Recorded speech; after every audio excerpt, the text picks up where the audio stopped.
안녕하세요. 국어 가르치는 수지쌤입니다. 네, 지난번 영상을 제가 찍어놓고 보니까, 이렇게 화면이 가로로 돌아갔던데, 혹시 이거 어떻게 돌리는지, 네, 아시는 친구 있으면, 네, 댓글을 좀 남겨주세요. 네, 제가 영상 편집 기술 같은 거는 1도 없는 사람이라서, 네, 그냥 핸드폰으로 찍어서 바로 올리고 있습니다. 네, 그러니까, 어떻게 이렇게 돌리는지 네, 좀 알려주실 수 있으시면 네, 부탁 좀 드릴게요. 네, 두 번째 작품입니다. 네, 두 번째 작품은 이 충담사의 안민가라는 작품이랑 그 길제의 이 500년 도읍지를이라는 시조 작품입니다. 자, 근데 지금 여기 나오는 이 작품 두 작품은요, 뭔가 관련이 있는 작품이에요. 네, 관련이 있는 작품입니다. 네, 어떻게 관련이 있는지 보여드릴게요. 자, 이 안민가의 갈래부터 좀 설명을 해드릴게요. 이 안민가의 갈래는 향가입니다. 향가. 이 향가라는 갈래에 대해서는 굉장히 중요합니다. 향가는 뭐 사구체, 팔구체, 십구체 향가가 있다. 이거 아마 이렇게 배우셨을 거예요. 그죠? 네, 근데 이 안민가는 십구체 향가입니다. 십구체 향가는 향가 중에서 가장 발전된 형식이고 정제된 형식. 자, 가장 발전되고 정제된 이거 완벽한 형식이다라고 알아주시면 되겠고요. 향가 어느 때 노래죠? 신라 때 노래입니다. 그죠? 네. 그리고 이거 뭐로 기록되었는가? 이런 문제는 절대 수능에는 안 나옵니다. 그런데 내신에는 나올 수가 있어요. 네. 아무튼 신라 때 노래고요. 신라 때 노래고 뭐로 기록됐다고요? 향찰로 기록됐죠. 향찰. 자. 간혹가다 이 향찰에 대해서, 향가가 나오면 향찰에 대해서 묻는 문제가 나오기도 합니다. 내신에서. 네, 이 향찰은 한자에, 그죠? 한자에 음과 뜻을 빌려서, 네, 우리말 문장 전체를 기록하는 수단이에요. 자, 딱 보시면요, 이거 한문 아니야? 한문 아니야? 이렇게 생각하실 수도 있는데, 지난번에 했던 송인이나 그 무어별 있잖아요. 그거는 중국 사람들한테 이렇게 원문을 보여주면 다 해석할 수 있어요. 근데 이 향찰로 된 작품은 중국 사람들한테 보여줘도 이건 뭐야 도대체 전혀 해석할 수 없습니다. 왜냐면 이거는 한문이 아니기 때문이에요. 그러니까 한자를 빌려 쓰긴 했지만 이거는 우리말을 표현하기 위한 수단이에요. 뭐 예를 들어서 이런 거예요. 뭐 임금은 아버지요에서 임금은 군이라는 한자를 사용했어요. 근데 은 있죠. 은. 이거는 은이란 이 한자가 숨을 은자거든요. 숨을 은자를 사용하는 거예요. 그래서 군은 이렇게. 네. 그러니까 한자의 음과 뜻을 빌렸다 그랬죠? 네, 어떨 경우에 음을 빌리고 어떨 경우에 뜻을 빌렸냐면 실질적인 의미를 나타내는 부분은 뜻을 빌리고 그래서 임금 군자를 사용한 거예요. 그리고 임금 은에서 은은 형식적인 의미죠. 그죠? 이 형식적인 의미를 나타내는 부분에서는 음을 빌렸다. 네, 그래서 이 한자를 빌려서 표현했다. 그리고 문장 전체를 표현했다 그랬죠? 이 전체를 기록했다는 건 이런 거. 임금 은 이런 거, 아버지 요 이런 것들 있죠. 신하 는 이런 말들까지 다 표기를 했다는 겁니다. 한문으로 쓴다면 이런 말을 표현할 수가 없죠. 우리의 조사 같은 거, 그죠? 문장 전체를 기록했다는 것은 다시 조사나 어미와 같은 이 문법 요소들을 모두 기록했다라는 겁니다. 네. 어쨌든, 그래서 이 향찰로 기록되어 있다라는 이야기를 할 수 있겠고요. 그리고 이 향가 중에서도 19체 향가가 굉장히 중요한데, 이 19체 향가의 형식이 있어요. 네. 어떤 형식이 있냐면, 일단 얘네는 3단 구성이에요. 어떻게 나누냐면, 4, 4, 2로 나눕니다. 4줄, 4줄, 2줄 이렇게 나눕니다. 네, 그래서 이렇게 3단 구성으로 돼 있고 우리가 지난 시간에 4단 구성을 뭐라고 했냐면 기승전결이라고 했었어요. 기억나시나요? 근데 이 3단 구성을 우리는 기서결이라고 합니다. 네, 문제에서 혹시 뭐 결구에서 이렇게 나올 수도 있어요. 그죠? 네, 그러니까 기서결이라고 했다는 거 기억하시면 되고요. 어쨌든 3단 구성으로 되어 있다. 네, 그리고 마지막 부분을 낙구라고 하거든요. 낙구. 이 낙구의 형식이 있어요. 뭐냐면 이 낙구의 형식이 뭐냐면 감탄사로. 감탄사가 첫머리에 나온다라는 거예요. 자, 한번 보실래요? 임금은 아버지요, 신하는 사랑하실 어머니요, 백성이는 어린아리라고 하실지면 백성의 사랑을 알리이다. 이 네 줄이 기입니다. 네, 꾸물거리며 산 물생 이를 먹여 다스려 이 땅을 버리고 어디로 간 어쩌고 저쩌고 알리이다. 여기까지가 네, 두 번째 서 부분이에요. 아으, 이거 보시죠. 이 결구의 첫 번째 부분은 뭐로 시작한다? 감탄사로 시작한다. 라는 거 되게 중요합니다. 네, 그래서 이 낙구 형식이 감탄사로 시작한다 라는 게 되게 중요한 형식상의 특징이에요. 형식상의 특징. 이 감탄사의 기능을 보시면요. 감탄사는 자, 어떤 기능을 하냐면 보통은 시상을 집약한다. 네, 집약하고 있다. 근데 이렇게 나오면요, 문제에 나오면 무조건 맞습니다. 100% 맞습니다. 그런데 이제 어떤 학교에서는 시상을 전환한다. 이거를 맞는 걸로 치는 그 학교도 있고, 틀리는 걸로 치는 학교도 있어요. 왜냐면요, 이 전환이라는 것은, 자, 보세요. 이게 4, 4, 2라 그랬잖아요. 이 4에서 플러스를 얘기하고, 이 4에서 플러스를 얘기하고, 이 2에서는 마이너스를 얘기하면, 이게 전환이 맞죠. 아으, 이걸 기준으로 이 마이너스로 바뀌면. 그쵸? 그런데 마이너스 플러스 이렇게 돼도 어때요? 이 아으를 기준으로 시상이 전환된다 괜찮아요. 근데 플러스였다가 더 플러스가 되는 뭔가 고조된 감정을 나타내는 경우도 있어요. 이런 경우에는 전환이라고 하기는 조금 어렵습니다.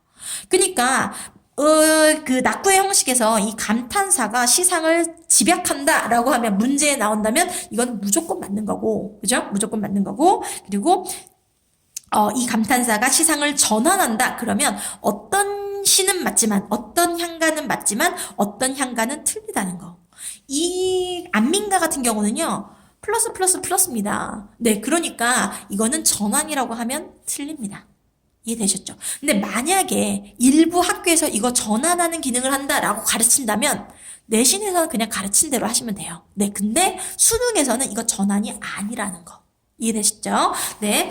낙구의 형식에서 이제 시상을 집약하는 기능을 하는 감탄사. 됐죠?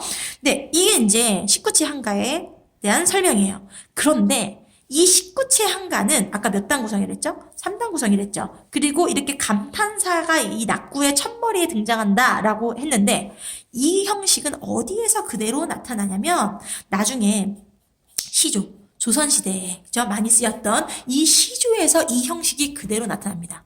시조가 어떻게 구성되어 있어요? 3단 구성이죠. 초장, 중장, 종장, 그죠? 이렇게 3단 구성으로 돼 있어요. 세 줄로 돼 있어요. 그런데 이 종장의 이 첫머리에 보시면요. 뭐 어즈버, 아모타 뭐 이런 게 나와요. 그게 뭐예요? 감탄사예요. 감탄사로 나오는 그런 시조가 많다라는 거. 그럼 당연히 영향을 받았구나. 3단 구성인데에다가 이 종장의 첫머리가 감탄사니까.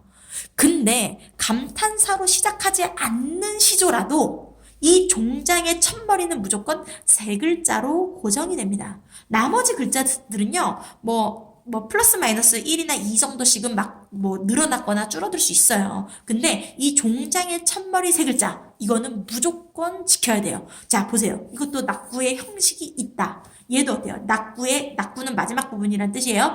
마지막 부분에 형식이 있다.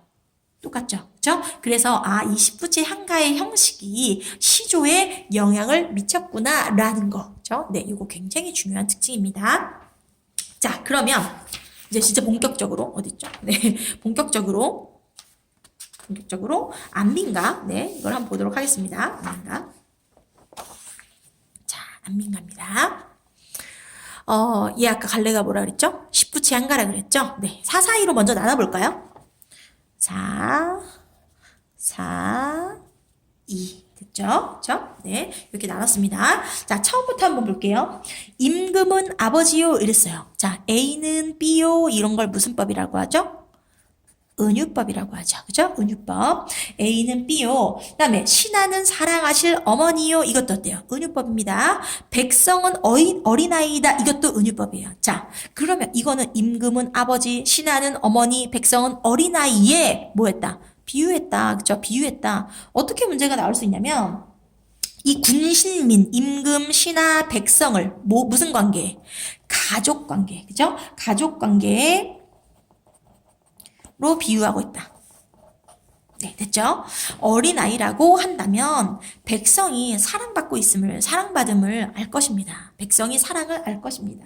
됐죠? 그죠? 그다음에 꾸물거리며 살쏜 물생. 꾸물거리며 사는 물생들 누굴까요? 당연히 백성들이죠. 그죠? 네, 이 백성들을 이를 먹여 다스려죠. 그러니까 이 백성들을 잘 먹여 다스려. 이 땅을 버리고 어디로 가려 할진데, 우리 이 땅을 버리고 어디로 가? 우리 갈 데 없어. 우리 이 땅이 최고야. 라고 한다면 나라 안이 유지될 줄 알리이다. 자, 다시 보세요.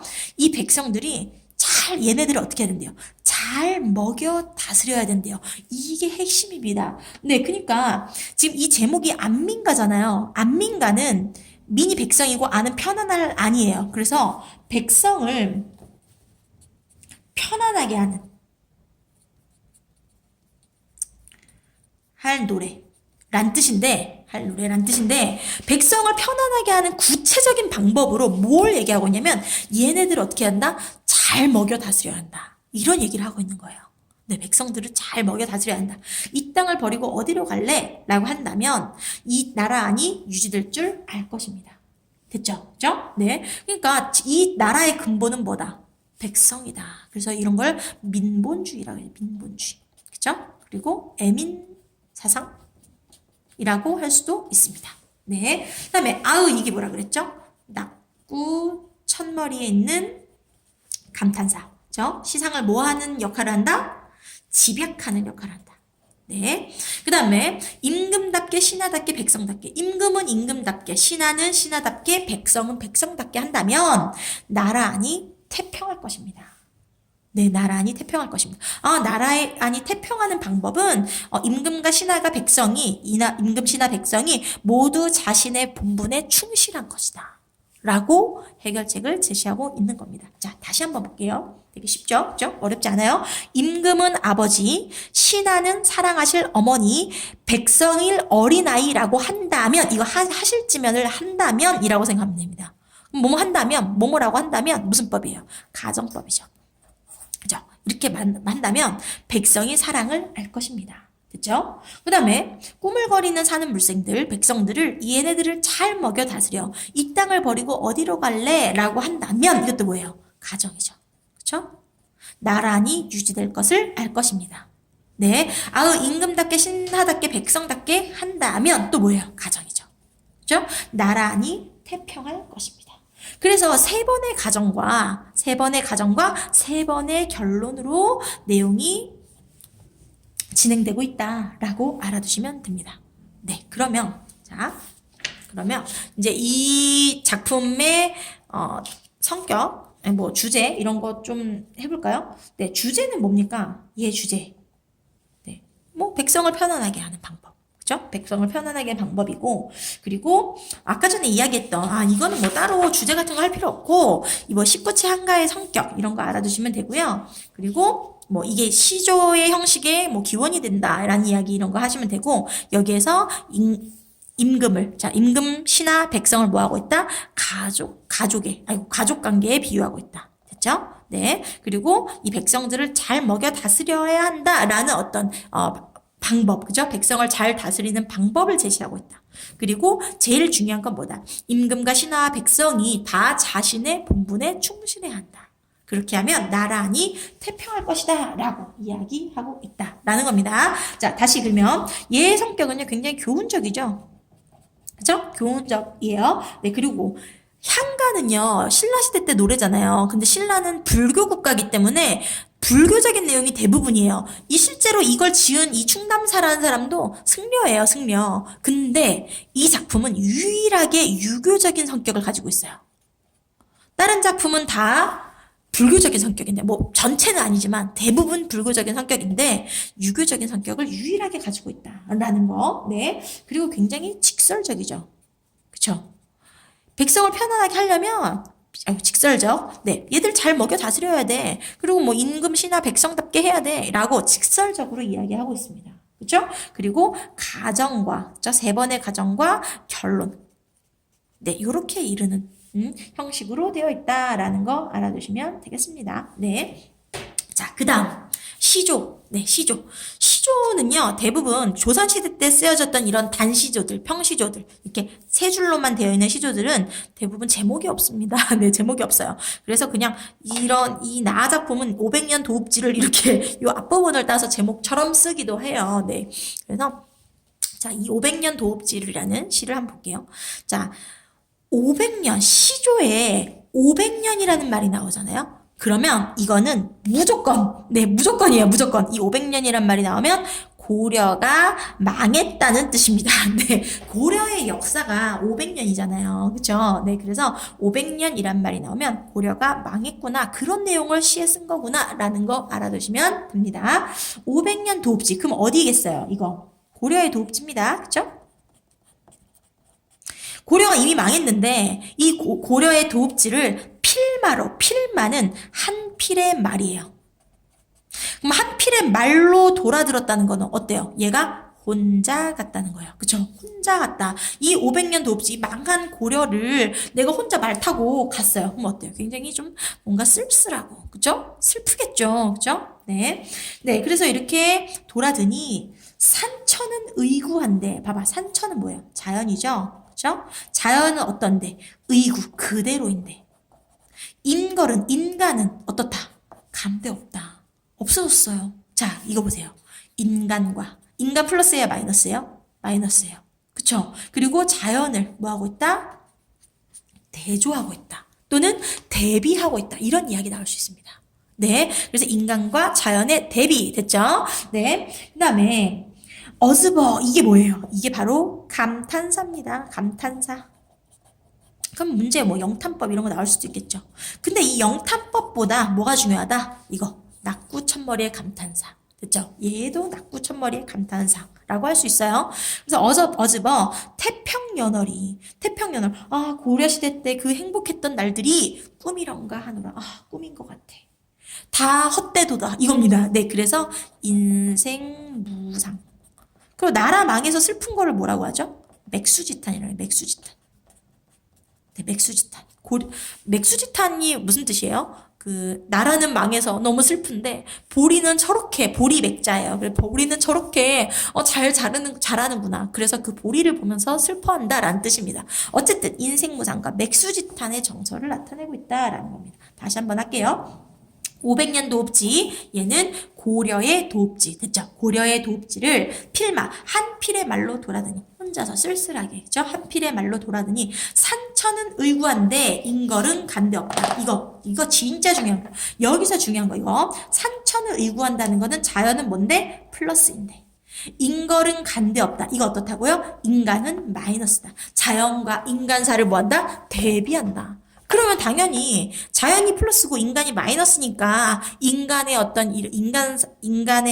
그 뭐지? 지금 이게 나라가 망한 거였죠? 이 나라가 망한 것에 대한 어떤 슬픔을 뭐 하겠어요? 고조 부각하겠죠. 그쵸? 자, 근데 여기서 인간은 마이너스고 자연은 플러스다라고 했는데 조금 더 구체적으로 해볼까요? 자연은 변했다고요? 안 변했다고요. 그죠? 불변 또는 영원성. 그죠? 자연이. 그리고 인간은 어떻다고요? 변했다고요. 그죠? 유한성. 그래서 이 자연의 불변성과 인간의 유한성, 이것을 대비하고 있다. 됐죠? 그죠? 그래서 당연히 이걸 통해서 뭐 한다? 이 화자의 정서를 고조, 심화한다. 이런 얘기가 나올 수 있다는 거. 네, 꼭 알아두셔야 됩니다. 이 부분이 진짜 중요한 거예요. 그 다음에 어즈버 감탄사, 태평연월이 어느 시대? 고려시대. 그치? 고려시대에 그 태평했던 시간들이 다 꿈이었나 봐. 그죠? 그래서 인생무상을 나타내고 있다. 자, 그러면 얘의 성격 좀 정리하고 넘어갈게요.